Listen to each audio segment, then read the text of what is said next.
আজকে আমি বানাবো চিকেন দো পেঁয়াজা। তার জন্য আমি এখানে 500 গ্রাম চিকেন নিয়েছি। 500 গ্রাম চিকেন নিয়ে চিকেনটা ভালো মতো ধুয়ে নিয়ে এখানে একটুখানি হলুদ গুঁড়ো, একটু লঙ্কা গুঁড়ো, একটু লবণ আর সামান্য একটু তেল দিয়ে চিকেনটাকে ম্যারিনেট করব। এই চিকেন দো পেঁয়াজা খেতে কিন্তু অসাধারণ লাগে, ফ্রাইড রাইসের সঙ্গে হোক, ভাতের সঙ্গে হোক, যে কোনো সঙ্গে খুবই ভালো লাগে।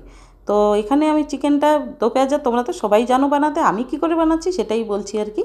তো চিকেনটা আমি ম্যারিনেট করে রেখে দিলাম। এখানে কড়াই বসিয়ে পরিমাণ মতো তেল দিয়ে, তেলটা গরম হয়ে গেলে এখানে দুটো সাদা এলাচ আর একটু দারচিনি, একটুখানি জিরে ফোড়নে দিলাম। ফোড়ন থেকে সুন্দর একটা গন্ধ বেরোলে এখানে পেঁয়াজ কুচো দিয়ে দিলাম। একটা বড় সাইজের পেঁয়াজ আজকে কুচিয়ে রেখেছি, পেঁয়াজটা দিয়ে দিলাম। পেঁয়াজটা ভাজা ভাজা হয়ে গেলে এখানে 1 চামচ হলুদ গুঁড়ো, 1 চামচ জিরে গুঁড়ো, 1 চামচ লাল লঙ্কা গুঁড়ো আর 1 চামচ কাশ্মীরি লঙ্কার গুঁড়ো। কাশ্মীরি লঙ্কাটা শুধু রঙের জন্য, কিন্তু এটাতে ঝাল হয় না। এটা দিয়ে ভালোভাবে মিশিয়ে নিয়ে এখানে চিকেনটা যে আমি ম্যারিনেট করে রেখেছিলাম সেই চিকেনটাও ঢেলে দিলাম। দিয়ে একটু নাড়াচাড়া করে নেব যাতে মশলার সঙ্গে বেশ ভালোভাবে মিশে যায়। তো নাড়াচাড়া করার পরে দেখো এখানে আমি দই ফেটিয়ে রেখেছি। তো দই ফেটানো দইটা আমি 2 চামচ ব্যবহার করব, বেশি না।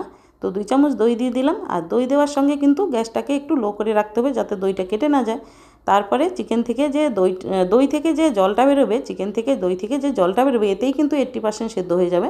তো আমি ঢেকে দিয়েছিলাম একটু 2 মিনিটের জন্য। ঢাকাটা খুলে এখানে আমি 2টা কাঁচা লঙ্কা কুচনো দিলাম আর 2 চামচ দিলাম এখানে টমেটো সস দিয়ে আবারও একটু নেড়ে চেড়ে সব ভালোভাবে মিশিয়ে নিয়ে, আর এই চিকেন কষা কিন্তু খুবই ভালো লাগে, দো পেঁয়াজা চিকেন দো পেঁয়াজা খুবই ভালো লাগে। তো তারপরে আমি একটু ঢেকে দিলাম, দিয়ে অন্য সাইড করে রেখে দিলাম। এখানে আরেকটা কড়াই নিলাম, এখানে একটা মশলা বানাবো চিকেনে দেওয়ার জন্য।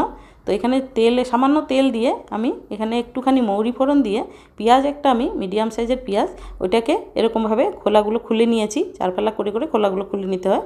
তো এটা দিয়ে একটুখানি কাস্তুরি মেথিও দিলাম 1/2 চামচের মতো, দিয়ে ভালোভাবে একটু ভেজে নেব যাতে পেঁয়াজের কাঁচা গন্ধটা না থাকে। একটু বেশি ভাজতে হবে না, শুধু কাঁচা গন্ধটা যাতে না থাকে। কিন্তু আমার এই ভিডিওটা ভালো লাগলে কিন্তু অবশ্যই লাইক কমেন্ট শেয়ার করবে আর কমেন্ট করতে একদম ভুলবে না। তো তারপরে আমি এখানে কড়াইটা আবারও বসিয়ে দিলাম। দেখো কি সুন্দর তেল ছেড়েছে, দই থেকে চিকেন থেকে তেল ছেড়েছে আর 80% সেদ্ধ হয়েই গেছে প্রায়। তো আমি পেঁয়াজটা যে ভেজে রাখলাম পেঁয়াজটাও ঢেলে দিলাম, দিয়ে ভালোভাবে মিশিয়ে নিয়ে এখন আমি 1 গ্লাস শুধু গরম জল দেব যাতে একটু গ্রেভি গ্রেভি হয়। কেন কি শুকনোও রাখতে পারো তোমরা, কোনো অসুবিধা নেই, কিন্তু আমরা একটু ভাতের সঙ্গে খাবার জন্য একটু গ্রেভির দরকার, সেই জন্য 1 গ্লাস জল ব্যবহার করলাম। দিয়ে আরেকটু ঢেকে দিলাম 2 মিনিটের জন্য। তো ঢাকা খোলার পরে এখানে 1 চামচ আমি ব্যবহার করলাম চিকেন মশলা। তো চিকেন মশলাটা দেওয়ার পরে আবারও নেড়েচেড়ে গ্যাসটা বন্ধ করে রেখে দেবো, হয়ে গেল চিকেন দো পেঁয়াজা। এটা খেতে কিন্তু অসাধারণ লাগে। তোমরা কিন্তু কমেন্ট করতে একদম ভুলবে না আমার চিকেন দো পেঁয়াজাটা কেমন হয়েছে। আর তোমরাও বানিয়ে খাবে আর লাইক কমেন্ট শেয়ার অবশ্যই করবে। দেখা হচ্ছে আবারও কালকে।